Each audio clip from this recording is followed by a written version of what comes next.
தியானித்து வருகிறோம். சங்கீதம் 145 8வது வசனம் 9வது வசனம் சொல்லுகிறது, கர்த்தர் இரக்கமும் மன உருக்கமும் நீடிய சாந்தமும் மிகுந்த கிருபையும் உள்ளவர்.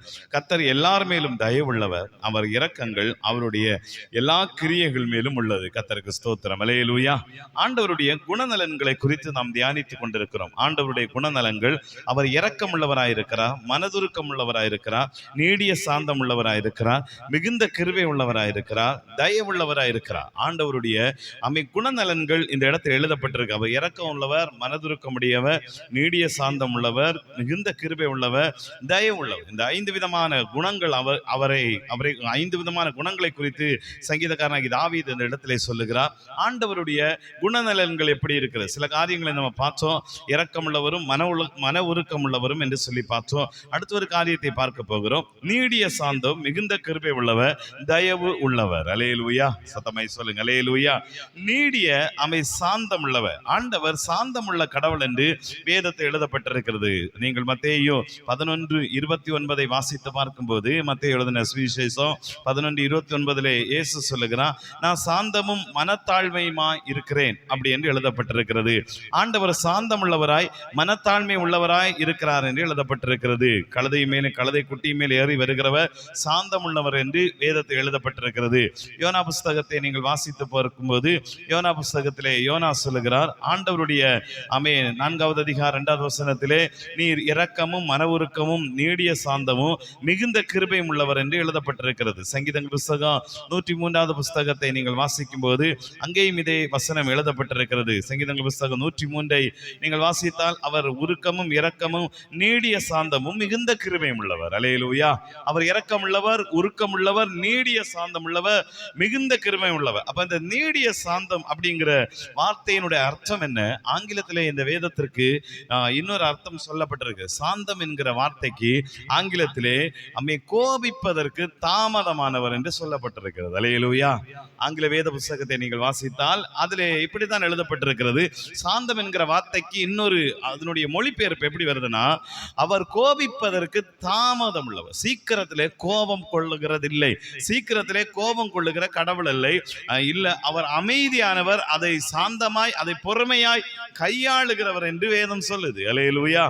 யோனா புஸ்தகத்தை நீங்கள் வாசித்து பாருங்கள். அதிலே 4வது அதிகாரத்தில் அவருடைய கோபிக்கிறதுக்கு தாமதம் என்கிற ஒரு நிலையை குறித்து எழுதப்பட்டிருக்கு. அதை யோனாவே சொல்லுகிறான். என்ன சொல்லுகிறான் பாருங்க, நீ இரக்கமும் மன உருக்கமும் நீடிய சாந்தமும் மிகுந்த கிருபையும் உள்ளவர், தீங்குக்கு மனசாபப்படுகிற தேவன் என்று அறிவேன். அதிலும் 2வது வசனம் முதல்ல சொல்லப்பட்டிருக்கிறது, கர்த்தரை நோக்கி விண்ணப்பம் பண்ணி, கர்த்தாவே, நான் என் தேசத்தில் இருக்கும் போதே நான் இதை சொல்லவில்லையா? அல்லேலூயா.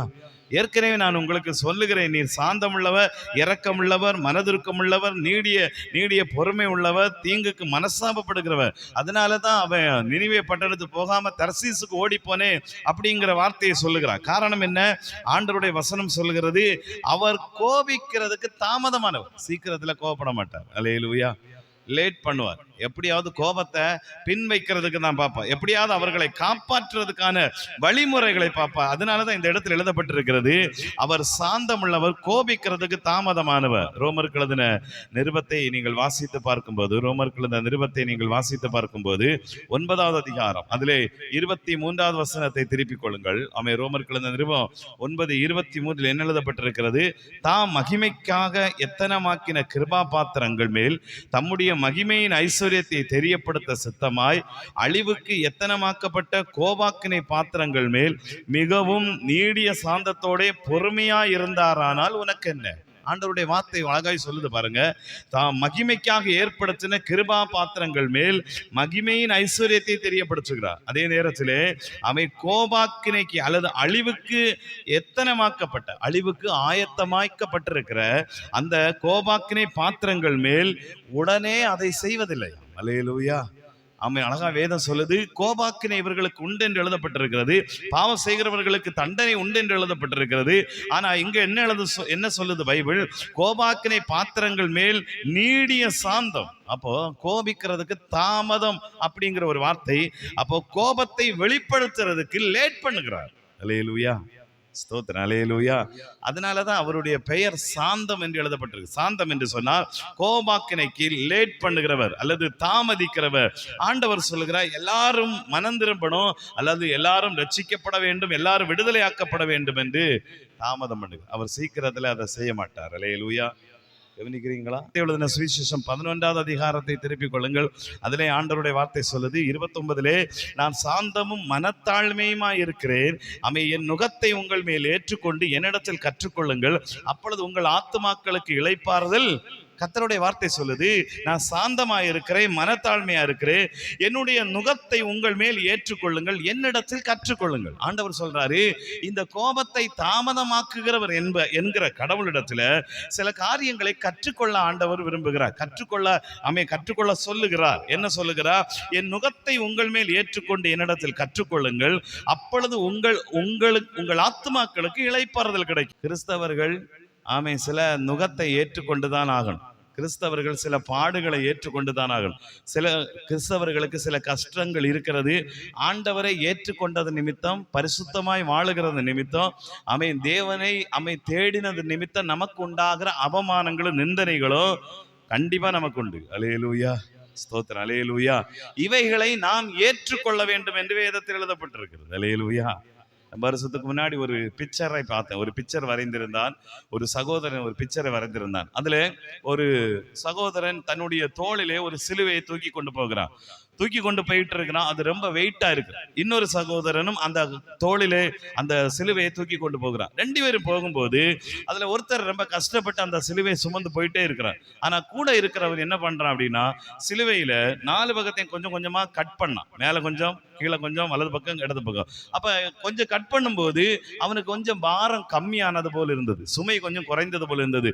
கொஞ்சம் தூரம் தாண்டினதுக்கு அப்புறம் இன்னும் கொஞ்சம் பாரம் போல் உணர்ந்தான். திருப்பியும் கட் பண்ணான், திருப்பி 4 பக்கம் கட் பண்ணி கடைசியிலே எளிதாய் ஒரு சிலுவை எப்படி தூக்கி அப்படியே தோள வைக்கிற மாதிரி கொண்டு போயிட்டான். அல்லேலூயா.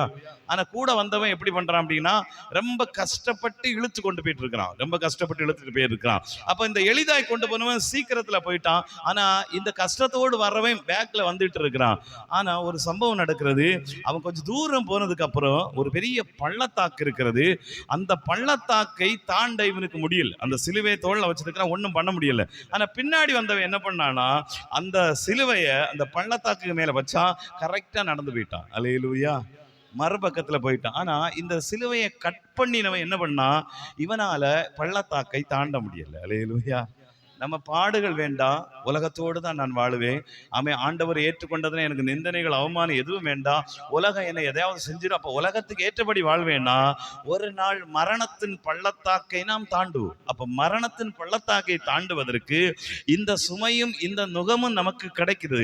இதை சுமை என்று சொல்லி ஒதுக்கிட்டானா, நுகம் என்று சொல்லி ஒதுக்கிட்டானா நாம தாண்ட முடியாது. அல்லேலூயா. அதனாலதான் இந்த சுமையும் நுகமும் நமக்கு கொடுக்கப்படுகிறது. ஆனா இந்த மனிதன் எல்லாத்தையும் கட் பண்ணி சிலுவைய லைட்டா ஈஸியா தூக்கிட்டு போனானா, கடைசியில இவன் பரலோக ராஜ்யத்துக்கு போக முடியாது. அல்லேலூயா. நாம கடைசியில நம்முடைய மரணத்து நாட்களிலே இந்த சிலுவையை தூக்கின அனுபவம் அல்லது சிலுவையை தூக்கின நுகத்தை சுமந்த அனுபவம் இருக்கும் என்றால் ஈஸியா பரலோக ராஜ்யத்துக்கு போயிடுவோம். மற்றவர்கள் கைவிடப்படுவார்கள், அந்த பாதாளத்துக்குள் விடுவார்கள். அதனாலதான் இயேசு சொல்லுகிறார், என் மேல் உங்கள் சுமையை ஏற்றுக்கொண்டு என்னிடத்தில் கற்றுக்கொள்ளுங்கள், அப்பொழுது உங்கள் ஆத்துமாக்களுக்கு இளைப்பாறுதல் கிடைக்கும். என்னுடைய நுகம் மெதுவாயும் என்னுடைய சுமை லெகுவாயும் இருக்குது. கர்த்தர் என்ன சொல்றாருன்னா, என்னுடைய நுகம் மெதுவா இருக்கு. ரொம்ப கஷ்டத்தை நான் உங்களுக்கு தர்றதில்லை. ரொம்ப சுமைகளை, அளவுக்கு அதிகமான சுமைகளை தேவன் நம்ம மேல வைக்க போறதும் இல்லை. நமக்கு தூக்கக்கூடிய அளவிற்கு தான் சுமை இருக்கு. அல்லேலூயா. நாம் அதை ஈஸியா தட்டி விடுற அளவிற்கு, ஈஸியா அதை மேற்கொள்ற அளவுக்கு தான் நமக்கு சுமை இருக்கிறது, நுகம் இருக்கு. அப்படின்னா நாம் சுமக்கிற கிறிஸ்துவை அறிந்ததினால், வேற எதுனால இல்ல. அல்லேலூயா. தப்பு செஞ்சுட்டு சிலர் பாரத்தை சுமந்துட்டு இருக்காங்க, அது சொல்லலைங்க. ஆமென், பிரைஸ் தி லார்ட். அல்லேலூயா. பாவத்தை செஞ்சுட்டு தண்டனை அனுபவிச்சுட்டு இருக்காங்க, அதை சொல்லல. ஆண்டவரை ஏற்றுக்கொண்டது நிமித்தமாய், இயேசுவுக்காக வாழ்ந்தது நிமித்தமாய் எனக்கு உண்டான உபத்திரவம், அதைத்தான் இங்க சொல்றாரு. அது நமக்கு பரலோகத்திற்கு வழிகாட்டும். கைகளை வைத்து சொல்லுங்க பார்க்கலாம். அல்லேலூயா. அதனால ஆண்டவர் சொல்றாரு, நான் சாந்தமா இருக்கிறேன், என்னிடத்திலே கற்றுக்கொள்ளுங்கள். அடுத்தது எழுதப்பட்டிருக்கிறது, பைபிள்ல நீங்கள் வாசித்து பார்க்கும்போது மிகுந்த கிருபை அப்படிங்கிற ஒரு காரியம் சொல்லப்பட்டு சொல்லப்பட்டிருக்கிறது. சங்கீதம் 145 அடுத்தது என்ன எழுதப்பட்டிருக்கு? சங்கீதக்காரனாகிய தாவீது சொல்லுகிறான், ஆண்டவர் நீடிய சாந்தம் உள்ளவர், மிகுந்த கிருபை. அப்போ இந்த மிகுந்த கிருபை அப்படிங்கிறது எதை குறிக்கிறது? அதிகமான கிருபை அப்படி என்று சொல்லப்படுகிறது. நீங்கள் ரோமர்கள் நிருபத்தை வாசிக்கும் போது அதிலே நீங்கள் வாசித்தால் 5வது அதிகாரம் 20வது வசனத்தை வாசிக்கும் போது அந்த இடத்துல அதிகமான கிருபை ஒன்று சொல்லப்பட்டிருக்கிறது. ரோமர்கள் நிருபம் 5வது அதிகாரம் 20வது வசனத்தை வாசிக்கும் போது அங்கு எழுதப்பட்டிருக்கிறது, மேலும் மீறுதல் பெருகும்படிக்கு நியாயப்பிரமாணம் வந்தது, அப்படி இருந்தும் பாவம் பெருகிற இடத்தில் கிருபை அதிகமாய் பெருகிற்று. அல்லேலூயா. வேதம் என்ன சொல்லுது? மீறுதல் பெருகும்படிக்கு நியாயப்பிரமாணம் வந்தது, பாவம் பெருகிற இடத்தில் கிருபை அதிகமாய். ஆமே, அதிகமான கிருபை பாவம் செஞ்சவங்க மேல வருது. அல்லேலூயா. எங்கே பாவம் அதிகரிக்கிறதோ அந்த இடத்துல கிருபையும் அதிகரிக்கிறது. அதனுடைய காரணம் என்ன? 21வது வசனம் சொல்லுது, பாவம் மரணத்துக்கு ஏதுவாய் ஆண்டு கொண்டது போல் கிருபையானது நம்முடைய கர்த்தராகிய இயேசு கிறிஸ்துவின் மூலமாய் நீதியினாலே நித்திய ஜீவனுக்கு ஏதுவாய் ஆண்டு கொண்டது. பாவம் செஞ்ச இடத்துல மரணம் உண்டு, பாவம் செஞ்ச இடத்துல தண்டனை உண்டு, பாவம் செஞ்ச இடத்துல நரகம் உண்டு. ஆனா இதுல இருந்து காப்பாத்துறதுக்கு கடவுள் ஒண்ணு கொடுக்கிறார். எதை கொடுக்கிறாருன்னா கிருபை. அல்லேலூயா. அப்ப பாவம் ஒரு மனுஷனை மரணத்துக்கு நேரா ஆட்கொள்ளும் என்றால் கிருபை ஒரு மனிதனை நித்தியத்திற்கு நேராய் ஆட்கொள்ளும். Praise God. அல்லேலூயா. ஏன் இந்த அதிகமான கிருபை? ஏன் இந்த அதிகமான கிருபை? ஏன் அநேக மனிதர்கள் தவறு செய்கிறார்களே, கடவுளால் அழிக்க வேண்டுமே, ஆனால் இப்பவும் கடவுள் பேசிட்டு தான் இருக்கிறார், இப்பவும் கடவுள் சொல்லிட்டு தான் இருக்கிறார், இப்பவும் ஆண்டவருடைய வசனம் பேசப்பட்டு கொண்டுதான் இருக்கிறது. ஜனங்கள் எல்லாரும் மனம் திரும்பலே என்பதற்காக பிரசங்கம் நிற்கிறது இல்லை. அல்லேலூயா. Praise the Lord. அல்லேலூயா. வார்த்தைகள் நிற்பதில்லை, ஊழியங்களும் நிற்பதில்லை, அது தொடர்ந்துகிட்டே இருக்கும். ஜனங்கள் திருந்தினார்களோ இல்லையோ, ஆனா கிருபை பெருகிட்டே இருக்கும். எதற்காகனா அவர்களை அந்த இடத்திலிருந்து காப்பாற்றுவதற்காய். பைபிள் எழுதப்பட்டிருக்கிறது, ஆண்டவருடைய வசனம் சொல்லுது, நித்தியத்திற்கு ஏதுவாய் அவர்களை அல்லது ஜீவனுக்கு ஏதுவாய் அவர்களை ஆண்டு கொள்வதற்கு இந்த கிருபை ஆண்டவர் கொடுக்கிறார். அப்போ நம்ம மேல பாவம் மரணத்தை உருவாக்கி கொண்டிருக்கும் என்றால் கர்த்தருடைய வார்த்தை சொல்லுது, கிருபை நம்மை நித்தியத்துக்கு நேராய் நம்மை உருவாக்கும். அல்லேலூயா. எங்கே பாவம் அதிகரிக்கிறதோ அதனால தான் கிருபையும் அதிகமாய் கர்த்தர் கொடுக்கிறார். கடைசி காலத்தில் இருக்கிற நம்முடைய வாழ்க்கையில திருச்சபைகளுக்கு ஆண்டவர் அதிகமான கிருபையை கொடுக்கிறார். அல்லேலூயா. ஆதி திருச்சபையில் இருந்த மாதிரி எல்லாம் இல்லை. இப்போ பிரைஸ்ல பழைய ஏற்பாட்டுல இருந்த மாதிரி எல்லாம் இல்லை. பழைய ஏற்பாட்டுல அடிதடி தான் எப்பவும். அல்லேலூயா. இப்ப இருக்க மாதிரி சபையில அங்க பண்ண முடியாது, ஆசரிப்பு கூடாரத்துல பண்ண முடியாது, இப்ப இருக்கிற மாதிரி சபையில பண்ற காரியங்கள் அங்க பண்ண முடியாது. உடனே அடிதான். பிரைஸ்லா. மகா பரிசுத்த பிரதான ஆசாரியன் வரைக்கும் அடி வாங்குறான். சோத்திரம். அல்லேலூயா. அந்த புதிய ஏற்பாட்டுல கிருபை கிருபை கிருபை கொடுத்துக்கிட்டே இருக்கிறார். ரட்சிக்கப்பட்டதுக்கு மனம் திரும்புவதற்கு ஆண்டவர் அறிந்து கொள்வதற்கான கிருபைகளை கொடுத்துக்கிட்டே இருக்கிறார். வேதம் சொல்லுகிறது, கிருபை அதிகரிப்பதனால் நாம் பாவத்தில் நிலை நிற்கலாமா? 6வது அதிகாரத்தை நீங்கள் வாசித்து பாருங்கள். ஆகையால் என்ன சொல்லுவோம்? கிருபை பெருகும்படிக்கு பாவத்திலே நிலை நிற்கலாம் என்று சொல்லுவோமோ? கூடாதே. ஆண்டவருடைய வசனம் சொல்லுது, அப்படி நாம கூடாது. ஆண்டவர் கிருபைகளை அதிகரிக்க அதிகரிக்க நாம ஆண்டவருக்கு நேராய் திரும்பணும். Praise the Lord. அல்லேலூயா. ஆண்டவருடைய ராஜ்யத்துக்கு நேராய் திரும்பணும், நித்தியத்துக்கு நேராய் திரும்பணும், பரலோக ராஜ்யத்துக்கு நேராக திரும்பணும். அப்படி திரும்பும் போது தேவனுடைய அதிகமான கிருபைகளை நாம் பெற்றுக்கொள்ள முடியும். அல்லேலூயா. அடுத்தது இன்னொரு பகுதியை நீங்கள் வாசிக்கும் போது யாக்கோபு எழுதின நிருபத்தை நீங்கள் வாசித்தா 4வது அதிகாரத்தை திருப்பிக் கொள்ளுங்கள்.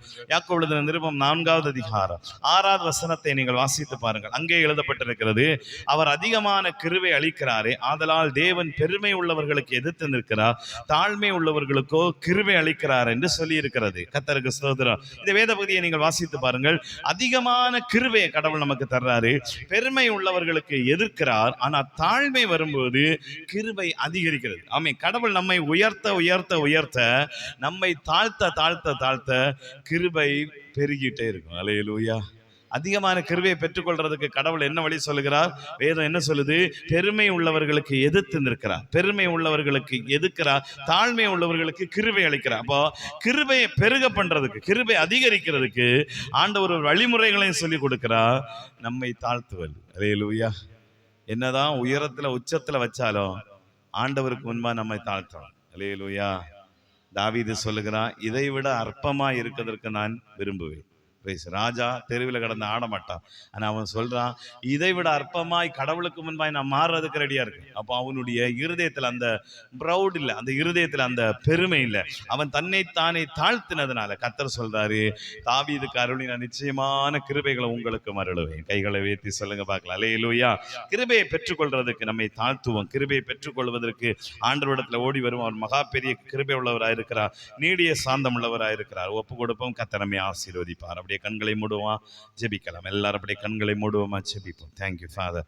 எல்லாரும் அப்படியே கண்களை மூடுவோமா, ஜெபிப்போம். ஆண்டவருடைய சமூகத்திலே ஆமே நம்ம ஒப்பு கொடுக்க போகிறோம். கர்த்தர் ஆமே நம்மேலே கிருபை வைச்சிருக்கிறார், நமக்கு நீடிய சாந்தம் உள்ளவராயிருக்கிறார். அநேக நேரங்களிலே இந்த உலகத்தின் பாடுகளை பாடுகளினாலே கிறிஸ்துவை ஏற்றுக்கொண்டதனால் நமக்கு வருகிற நிந்தனைகளும் அவமானங்களும் எனக்கு எதற்கு, நான் இந்த உலகத்தோடு ஒத்து போய் வாழலாம் என்று போகிறதுனால் நம்முடைய சிலுவையை நாம் கட் பண்ணி கொண்டே இருக்கிறோம். நம்முடைய பாரங்களை நாம் குறைத்து கொண்டே இருக்கிறோம். அநேக மனிதர்கள் ஆண்டவரை தேடி வருவதில்லை. அநேக மனிதர்கள் இயேசுவை ஏற்றுக்கொள்வதில்லை. அநேக மனிதர்கள் பரிசுத்தமாய் வாழ்வதில்லை. காரணம் என்ன தெரியுமா? இந்த உலகம் என்னை என்ன சொல்லிவிடுமோ, உலகம் என்னை எப்படி நினைத்து விடுமோ, உலகம் என்னை எப்படி பேசுமோ, இயேசுவே தெய்வம் என்று அறிந்தும் அநேகர் இயேசுவை ஏற்றுக்கொள்ளவில்லை. காரணம், உலகத்திற்காக அவர்கள் தங்களுடைய சிலுவைகளை கட் பண்ணுகிறார்கள். அவர்கள் தங்களுடைய சிலுவையின் பாரத்தை குறைத்து கொண்டிருக்கிறார்கள். நமக்கு நிந்தனை வரும்போது ஆராதனையை நிப்பாட்டுகிறோம், சிலுவையின் பாரத்தை நாம் குறைத்து கொண்டிருக்கிறோம். நமக்கு அவமானங்களும் பிரச்சனைகளும் வரும்போது, ஜெபிக்கும் போது, ஆண்டவரை தேடும் போது, நமக்கு போராட்டங்கள் வரும்போது, நாம் சில நேரங்களில் இவைகள் எல்லாம் எனக்கு வேண்டாம், ஆராதனை வேண்டாம், வேத வாசிப்பு வேண்டாம், செய்திகள் வேண்டாம், தேவ ஆலயத்திற்கு வர வேண்டும் என்கிற எண்ணம் வேண்டாம், அப்படி என்று சொல்லி சில பாரங்களை நாம் குறைத்து கொண்டிருக்கிறோம். இந்த பாரம் குறைப்பது எதிலே கொண்டு விடும் தெரியுமா? மரணத்தின் பள்ளத்தாக்கு வரும்போது நாம் கடைசி நேரத்திலே அந்த பள்ளத்தாக்கை தாண்ட முடியாது, நித்தியத்துக்கு நேராய் போக முடியாது. ஆனால் பாரத்தோடு பாரத்தை சுமந்து என்ன அவமானம் என்ன நிந்தனை வந்தாலும் இயேசுவுக்காக நான் எல்லாவற்றையும் சகிப்பேன் என்று போகிறவர்கள் எளிதாக இந்த மரணத்தை கடந்து போவார்கள். எளிதாக இந்த மரணத்தை தாண்டி நித்தியத்துக்கு நேராய் போவார்கள். பாதாளத்தில் அவர்கள் போவதில்லை, பரலோகத்தில் அவர்கள் போவார்கள். சகோதரனே, சகோதரி, ஐயா, அம்மா, இயேசு நம்மை பார்த்து சொல்லுகிறான், என் நுகத்தை உங்கள் மேல் ஏற்றுக்கொண்டு என்னிடத்தில் கற்றுக்கொள்ளுங்கள், நான் சாந்தமும் மனத்தாழ்மையுமாயிருக்கிறேன், அப்பொழுது உங்கள் ஆத்துமாக்களுக்கு இளைப்பாறுதல் கிடைக்கும். என் சுமை இலகுவாயும் என் நுகம் மெதுவாயும் இருக்கிறது. ஹல்லேலூயா. ஆண்டவர் தகுதிக்கு மிஞ்சி நமக்கு இந்த நுகத்தை அனுமதிக்கிறதில்லை. அவன் தன் சிலுவையை எடுத்துக்கொண்டு என்னை பின்பற்ற கடவன் என்று வேதம் சொல்லுகிறது. இந்த சிலுவை எனக்கு பாரமாய் இருக்கிறது என்று சொல்லி நீங்கள் பாரத்தை குறைப்பீர்கள் என்றால் நம்முடைய வாழ்வின் முடிவிலே நாம் ஏமாந்து போய் விடுவோம். நம்முடைய வாழ்வின் முடிவிலே நாம் ஆண்டவருடைய ராஜ்யத்திற்குள் பிரவேசிப்பதில்லை. நம்முடைய வாழ்வின் முடிவிலே நித்தியத்தை நாம் இழந்து போனவர்களாய் மாறுவோம். அதனாலே தான் ஆண்டவர் நம்மை பார்த்து சொல்லுகிறார், இந்த சிலுவையை எடுத்துக்கொண்டு என்னை பின்பற்றுங்கள். ஹல்லேலூயா. இந்த சிலுவை எடுத்துக்கொண்டு என்னை பின்பற்றாதவன் எனக்கு சீசனாய் இருக்க முடியாது. கர்த்தரை தேடுகிறதுனால் உலகம் உங்களை தூஷிக்கும், பரிசுத்தமாய் வாழுகிறதுனால் உலகம் உங்களை அவமானப்படுத்துவோம். கர்த்தரை தேடுவதனால், தேவனுக்காக உண்மையாய் வாழுவதனால் உலகத்தில் அவப்பெயர்கள் உண்டாகும். இது உண்மை. ஆனால் ஆண்டவர் சொல்லுகிறார், கர்த்தர் நம்மோடு கூட இருந்து நம்மை தேற்றி கடைசி வரை நம்மை நடத்துவா. இந்த பாரங்களை, இந்த நுகத்தையும் ஆண்டவர் மெதுவாய் தான் நமக்கு சொல்லி இருக்கிறார். இவைகளை நீங்கள் தாண்ட முடியும், நீங்கள் நித்தியத்துக்கு நேராய் போக முடியும். ஒப்பு கொடுப்பீர்களா? பாவம் செய்த இடத்திலே கிருபை அதிகமாய் வெளிப்பட்டது. காரணம் என்ன? பாவத்தில் இருக்கிற ஜனங்களை மீட்பதற்காக. பாவம் மரணத்தினால் ஆண்டு கொள்ளுகிறது. ஹல்லேலூயா. ஆனால் கிருபை நித்திய ஜீவனுக்கு நேராய் ஆண்டு கொள்ளுகிறது. ஏன் ஆண்டவர் இந்த கிருபை அதிகமாய் கொடுக்கிறார்? மனிதர்கள் இன்னும் ரட்சிக்கப்படவில்லை, மனிதர்கள் இன்னும் ஆண்டவரை அறிந்து கொள்ளவில்லை. ஆனாலும் தேவனுடைய வார்த்தை பேசப்படுகிறது, தேவனுடைய சத்தியம் சொல்லப்படுகிறது, தேவனுடைய ராஜ்யத்தின் வார்த்தைகள் தேசம் எங்கும் சொல்லப்படுகிறது. ஜனங்கள் மனம் திரும்பாத போதும் ஆண்டவருடைய வார்த்தைகள் தேசம் எங்கும் ஒலித்து கொண்டிருக்கிறது. காரணம் என்ன தெரியுமா? வேதம் சொல்லுகிறது, மரணத்துக்கு நேராய் ஆண்டு கொண்டுகிற பாவத்திலிருந்து அவர்களை விடுவிப்பதற்காய் இந்த கிருபையை ஆண்டவர் கொடுத்து கொண்டிருக்கிறார். இந்த கிருபையை பற்றி கொள்ளுகிறவர்கள் பாக்கியவான்கள், இந்த கிருபையை ஏற்றுக்கொள்ளுகிறவர்கள் பாக்கியவான்கள், இந்த கிருபையின் வார்த்தைகளை புரிந்து கொள்ளுகிறவர்கள் பாக்கியவான்கள், இந்த கிருபையை ஏற்றுக்கொண்டு தேவனுக்கு நேராய் திரும்புகிறவர்கள் பாக்கியவான்கள். ஹல்லேலூயா. ஆண்டவருடைய சமூகத்திலே நம்மை ஒப்பு கொடுக்கலாமா? இந்த கிருபையை பெற்றுக்கொள்வதற்கு ஆண்டவர் சொல்லுகிறார், பெருமை உள்ளவர்களுக்கு தேவன் எதிர்த்து நிற்கிறார், தாழ்மை உள்ளவர்களுக்கோ கிருபை அளிக்கிறார். பெருமைகள் வரும்போது ஆண்டவர் நம்முடைய மேல் வைத்திருக்கிற கிருபைகளை எடுத்து போடுகிறார். ஆனா என்ன உயர்வுக்கு வேலை போனாலும், என்ன உயர்விலே நாம் இருந்தாலும், புகழின் உச்சியிலே வந்தாலும், ஆசீர்வாதத்தின் உச்சியிலே வந்தாலும், தாவீதை போல ஆண்டவரே நான் உமக்கு முன்பாக எப்படியும் மாறுவேன், நீசனாகவும் இருப்பேன் என்று சொல்லி ஆண்டவரை ஆராதித்தானே. ஆண்டவருடைய சமூகத்திலே தேவன் நம்மை எத்தனை தூரம் உயர்த்தினாலும் நம்மை தாழ்த்தும் போது நம்ம கிருபை அதிகமாய் வெளிப்படுகிறது, நமக்கு கிருபை அதிகமாய் கொடுக்கப்படுகிறது. ஹல்லேலூயா, ஹல்லேலூயா. ஆண்டவருடைய சமூகத்திலே நம்ம ஒப்பு கொடுப்பீங்களா? ஆண்டவருடைய சமூகத்தில் ஒப்பு கொடுப்பீங்களா? இந்த ஆண்டவருடைய கிருபை உங்களுக்கு வேண்டுமா? இல்லது உலகம் கொடுக்கக்கூடிய ஆசீர்வாதம் உங்களுக்கு வேண்டுமா? ஆண்டவருடைய சமூகத்தை நீங்கள் தேட விரும்புகிறீர்களா? ஹல்லேலூயா, ஹல்லேலூயா.